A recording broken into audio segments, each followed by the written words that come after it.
I was sitting right here about a lot of stuff today, but I'm not really on that. I'm more so contemplating on the fact is, have you ever noticed how people show more love to animals than they do each other? Now, what they did in New York the other day, I posted that how those people jumped on top. I guess they was having the Knicks program. The Knicks, oh goodness, please somebody stop. Oh, I don't know. I always think every time my nose is itching that somebody's talking about me because I don't have allergies like that. This middle of the summer, my allergies have stopped. I was just sitting right here looking at everything and I said, wow, that was amazing. I mean, it was like 3 or 4 of them got on top of that building to really just like give that man CPR, water, whatever he needed to get him off of that building, which is beautiful. But it's like this planet is becoming like I told you. I remember I told y'all it was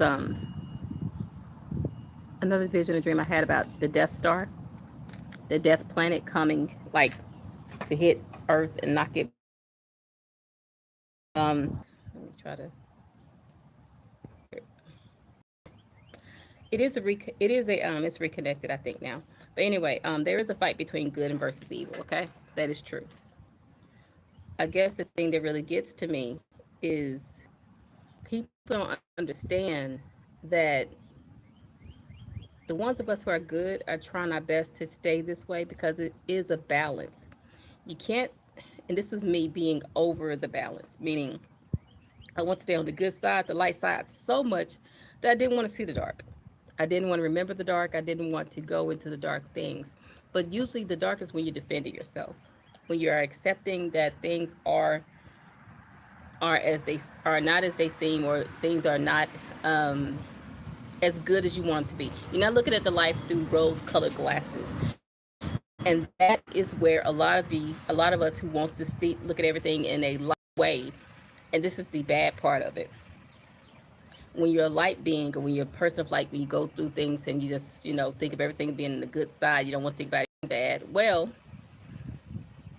when you look at the life through rose-colored glasses, you always try to see the good in everything and try not to look at the bad in anything. But you got to realize that the dark is there too, because you got people who are the opposite. I got people around me. I had people around me for years that was the opposite of me. When I say the opposite, meaning they didn't see the good in nothing. They were so pessimistic, y'all. I was like, oh, I can't be around you, because I was always like, look at the good in this. Look at the best side of this. Don't look at it so negative. I always spoke life into everything, and I always tried to be the lighthearted person in every situation. Well, well, um, I didn't want to look at things from their perspective, because if you look at things from a negative perspective, you stay negative and can change your whole world and atmosphere, even your environment, if you look at things in a negative perspective. But Lord, when I got that wake up call of how life really was,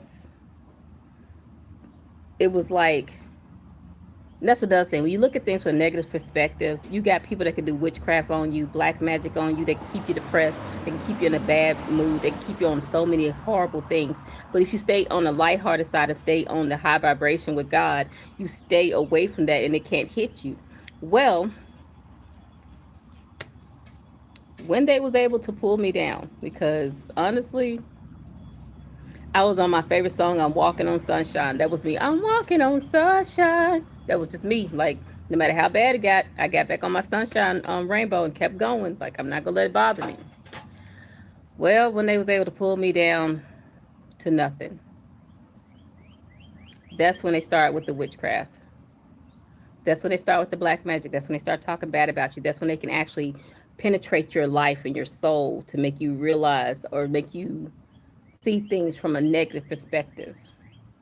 You don't have to let that happen, though. It's a fight to get back up there. And if you're a fighter or a warrior of God, like me or others, you're going to fight your way into the bitter end, to your last breath, to get back on your sunshine rainbow, because you refuse to stay down. And that's another thing that I'm thinking that a lot of people here don't understand. A lot of people, I talk my hands a lot. But I think a lot of people on earth don't understand that when you have that kind of sunny disposition,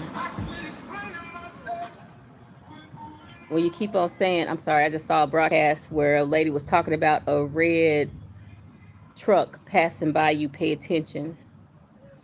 And I just saw one. This guy, he's never passed out the street that I've seen before, and he just passed by in a huge red truck blasting music. Well, anyway, so the thing is that when you come off your sunshine walk and you got to get back into your I'm sorry, I'm trying to think as I'm looking off. You try to get back onto your sunshine walk, and you really sitting around here and you're trying to get back on your rainbow. It is a fight. You're a battle. You're a warrior. That's what you do. You get yourself back up. You push yourself back up. You don't let nobody keep you down until your dying breath. Your job is to get back up where God told you to. Don't let them keep knocking you down. If they do, keep getting back up. How y'all doing? No matter how many times they do it, you keep getting back up. That's what a warrior does. He doesn't, or she doesn't stop. That's just what we do. But the thing is also in the fact of that, when it comes down to witchcraft and black magic, it's not so much as a physical, it's more so of a mental. And then you're having people working behind you, lying on you, doing manipulative things, lying on your name, lying on who you are, saying, oh, you have mental instabilities, you are very crazy or whatever. But yet and still, when things like that come to pass, when things that you say come to pass in these people's lives, and they're like, oh, well, you brought that on me. No, I just told you what was coming. And it's not because we are sitting around here trying to speak ill will or trying to talk negative or anything on anyone. This is more so the fact of the path that we have. Light beings or light workers for God, we shine the light on evil and good and bad things. And a lot of people that's in the dark don't like us because we tell you the truth. And you don't like what we got to say, but it's still the truth. If the Lord shines our light and let us see farther than where we are, like for instance, if you're sitting here, okay, let me give you a little example. I'm gonna show you something. Now I'm sitting in my chair and my in here, okay? This is where I am. I'm sitting in my chair, right? But if God is right next to me, like let's just say he's sitting next to me, okay? And he lets me see further down, all the way down, all the way down into that building, all the way there. Let's just say that's like, I'm trying to keep my hands straight. Let's just say you see that building all the way down there. Let's just say that's like 10, 20 years off that's coming to you, okay? And that's our light shining all the way down there. And we see not just this building, but a storm coming with that. Let's just say it was a storm coming with that building, okay? We can see that far in as a light being. God would show his light with our light and show us ahead of time what's to come. Now, this is the vibration of it all. It doesn't have to come. It can basically be a warning on what to do if it comes this way, or when it's coming, how to pivot so it doesn't affect you. If there was a storm coming and I saw that storm coming to you about, let's just say 2 years off, or let's just say 2 months, maybe say 2 years, let's say a month, or 2 months off. God showed me in 2 months time. Now I don't know the time frame. I don't know that. But I'm saying in around about 2 months time, you're going to hit a storm in your life. And I'm seeing that storm come into your life. I can tell you about that storm, or I can let that storm be and let you have whatever comes, regardless of whatever happens. I can do two things. One or two things. Me, I'm always going to tell you because I want you to make the right decision. I don't want you to go into anything, blindly. Me, I've always been able to go in things blindly and ask God to help me through it. And usually when that happens, he wants me to hold on to him and let him lead me through it. And sometimes he lets me know ahead of time, hey, this is coming or that is coming. He lets me know, hey, this coming or that is coming, and I want you to pivot, or I want you to handle this better. I want you to be ready for what's to come, because this is going to hit you, and you need to be ready for it, whatever comes.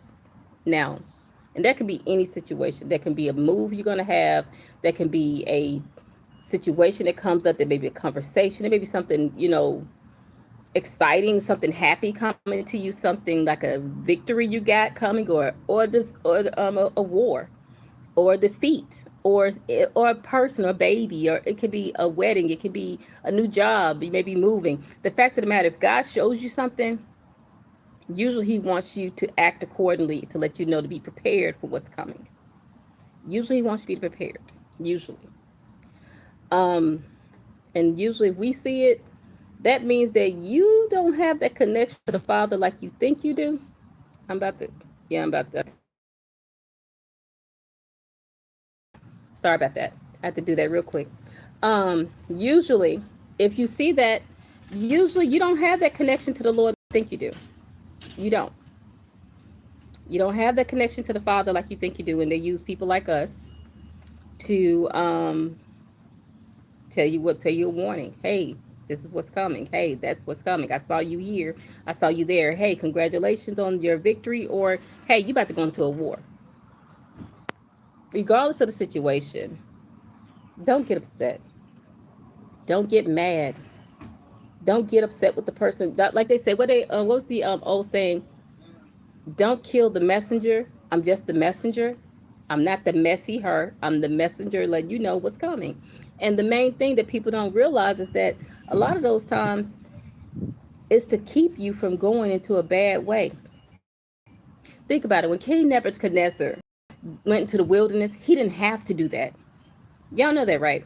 When he went in acting like a wildebeest, he's acting like an animal for what? So many years he had to act like that before the Lord released him to let him come back into his position.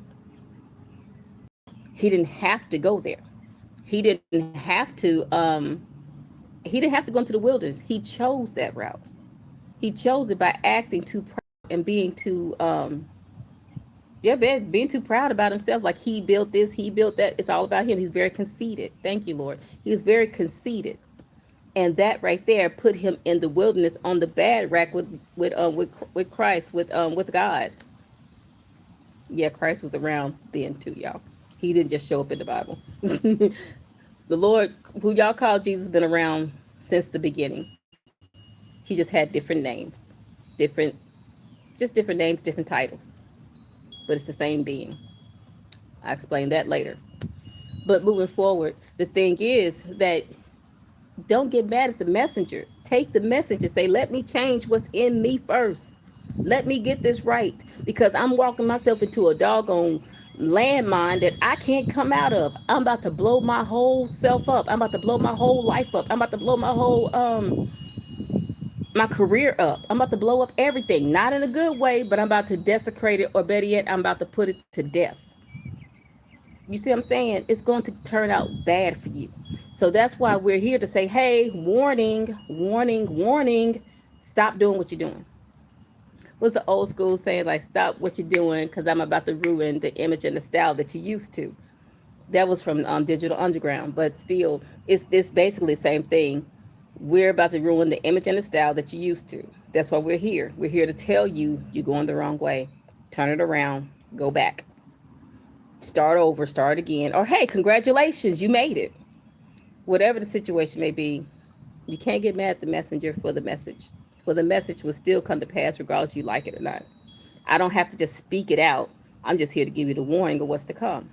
Now, you can change it by acting accordingly and changing your atmosphere or changing your way of doing things, or better yet, I heard repenting, and just repent for what you've done. The only other thing I want to talk about, which after I said all that, and I said all that, so you can take it whatever you want to. Other thing I want to talk about is having these gifts are not easy. The gifts of God is very peculiar. You don't really just get the cut and dry version. It's not a cut and dry scenario or atmosphere. It's not, because he don't want the wrong words to go to the wrong people, or the wrong words to go to the right people. You see what I'm saying? So he puts it in a jargon that only the ones that he reveals it to. Like, for instance, you ever listen to a message and even though nobody else understood it, you understood it. So that message was for you to understand, not for everybody else to get. That's why God has us to talk about things in parables or a way that people think is crazy, not because it's messing with everybody to make you think, oh, well, she's crazy. No, it's because it's only for a selective few that he chooses to reveal the message to, or the understanding of the message to. That's what Habakkuk 2 and 2 means. Write the vision, make it plain. For at a time you will take those tablets, that someone will take the tablets and run with it. It means that at that point in time, when the Lord is ready for the right person to catch that message, you are the one who's going to understand it, not everybody else. Because the Lord brings messages for certain people, not for everybody. So all because I may say something, or another person on here may say something that you don't get, that means it's not for you. Simple. Or if it's for a certain time, don't mean it has to be for right now. That means if you come back or you hear a message like that came out 3, 4, 5 years ago, but then it's that message is something you can get right now because you're going through a storm, or you're going through a path, or you're going through a way of life that's affecting you right now. That's what that message is there for. Everything's not going to hit everybody right then. You can go back and look at certain messages 2, 3, 4, 5 years ago, and you can apply them for today. Think about that song I just said, 1717. I'm saying this. That must be my work. That must be my number, 17. I keep seeing it. But think about that song I played today. That song came out in the 1940s or the 1950s. Shake, Rattle, and Roll. I played that earlier. But think about how much he might have been going through some stuff. The woman he was dating probably was, he was like, mad at all the stuff that's going on. He may have been mad at whatever he's mad at, but he made the song Shake, Rattle, and Roll. But the thing is, it applies for today. The Lord told me to get on there for today. Now, the hurricanes and earthquakes and stuff like that, I can't change that. Y'all get on your knees and pray. That's all I can tell you. That's the best I can tell you. Because whatever natural disaster the Lord want to do, he's going to do. There's nothing we can do about it besides just hold on to God's unchanging hand and hold tight. That's it. But if I give you a warning for it, that means at least 1818, as I'm saying this, at least you have a warning. It's not just sneaking up on you. Okay?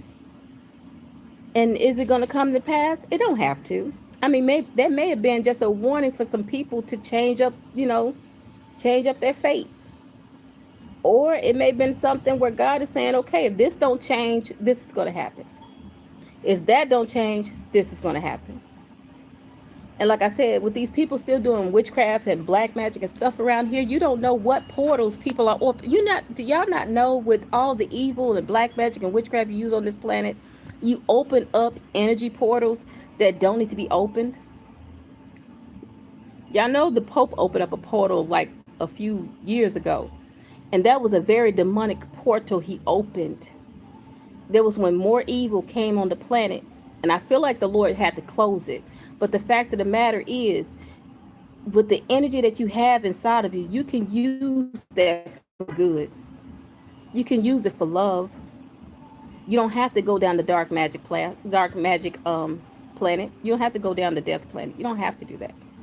But that's up to you. That's all a choice. It's all free will. You can manifest whatever you want to manifest. Karma has no respect of persons. It don't matter if you're a billionaire, a trillionaire, or a zeronaire. I mean, you a negative zeronaire. Hello. That's where I am for right now, but I'm about to change that. All that's changing now as we speak, actually.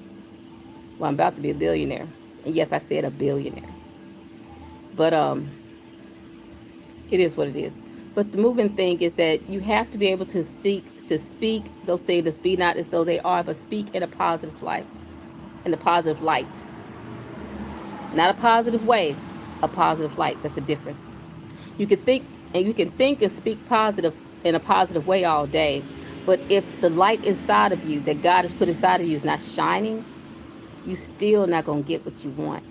You're just going to get a lot of positive affirmations coming back to you. Okay? But if you keep the light of God shining and you let those lights shine through for everyone to see, including heaven, including God, you're going to get that back. Okay? It's just what happens. It's just what goes on. It's just natural. All right, I've been on for 20 minutes. I got on here to say what I got to say. And honestly, I don't. And somebody asked me, do I regret being who I am? No. Okay, this across. Okay, that's across. That's across the street. Okay, so don't think it's me. It's not. But anyway, I don't regret. I do feel bad for certain people that's not in my life right now because they're passed on. They're dead and gone. Um, but I don't regret meeting them. I don't regret being around them. I don't regret having them in my life because I was able to get some great years from them. And we had some great laughs, we had some great times, and that's family and friends. Do I regret not meeting my real family? Yeah, I do. I do. Because I would like to know exactly what kind of people they were. But even then, it's always the afterlife, right? I could meet them afterwards. But until then, guess what? Enjoy the family you have, enjoy the friends you have, enjoy the people you have in your life. They could be here today and gone tomorrow. And we need to be more like these animals and showing each other love and kindness. Don't show your animals more love than you show the next person, the next human being. I know the humans are not exactly the best people ever sometimes. We got some issues. We do. As human culture, we do. I think even as alien culture, they have issues also. We're all on this rock to live together. I would say go ahead and try your best to get along with everyone and do your best to love each other the best way you can. If you don't know how to love, because there are some um, alien beings that don't know how to love, unfortunately. They don't know how to love. They don't know what that is. They don't know what love is. They don't know how to care about someone. How can I describe this? They don't know how to care. They don't know what caring is. They know about what's mine is mine, it's all mine, and I'm gonna take what's mine, and this is it. But the thing is, if you can go in and show them that even if you have what's yours and everything you have is yours, if you learn how to share and not just you take what's theirs, but you also share what's yours, y'all go back and forth. Just two. And this is for the right people that will see this, okay? Just two. Back and forth sharing. And then after that, bring another in. And I'm not talking about your family. I'm not talking about your brothers and sisters. I'm not talking about your friends. I'm talking about people who you actually can trust. Because for some reason, I don't know why brothers and sisters and family and friends, they are not. Uh, I think the blueprint needs to be reprinted off because they're not doing the job of friendship. They're not friendshipping very well. They're not loving, and the family is not loving very well. So I think the blueprint needs to be revamped on that. But moving forward,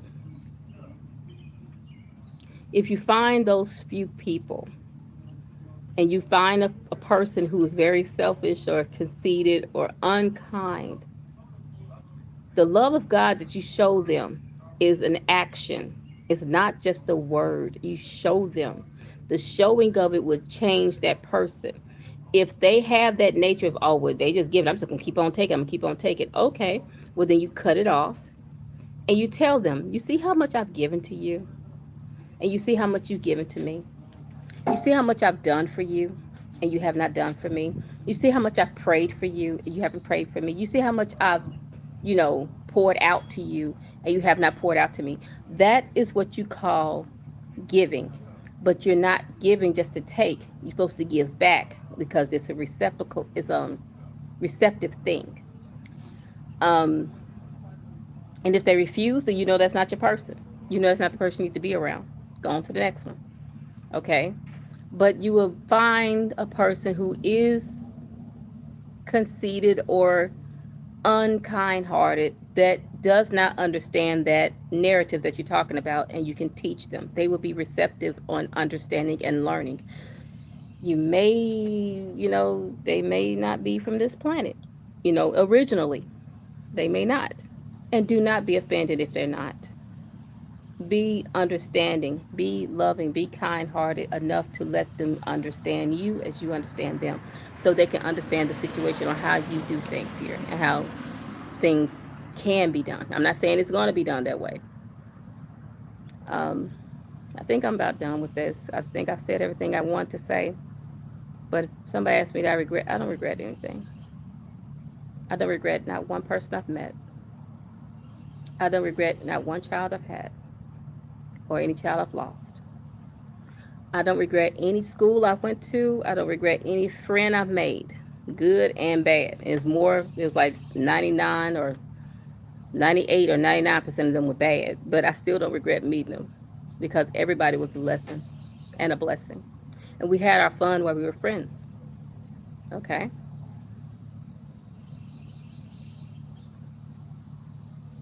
I guess I'm saying all this before my birthday. It's supposed to be Sunday. Well, tell it with the person I talked to, with the agent I talked to. He said my birthday is July 28th, not June 28th. But I've been celebrating June 28th for a very long time. So this is my birthday month. But I will say this. I said all this to say I don't regret anybody. I pray for you still. I ask God to still help you through your journey, whatever you're going through, whatever you're going through. If you're having issues with the FBI, CIA, DEA, all this stuff that's starting to come down, I told you guys ahead of time it was going to start popping off. I just say a prayer for you, and I hope you make it through, and you will. Ain't no hope. You'll make it through. The mindset you have as you go through this will really change the trajectory of your life. If you realize, hey, I got to take responsibility, I got to take responsibility, I got to take responsibility.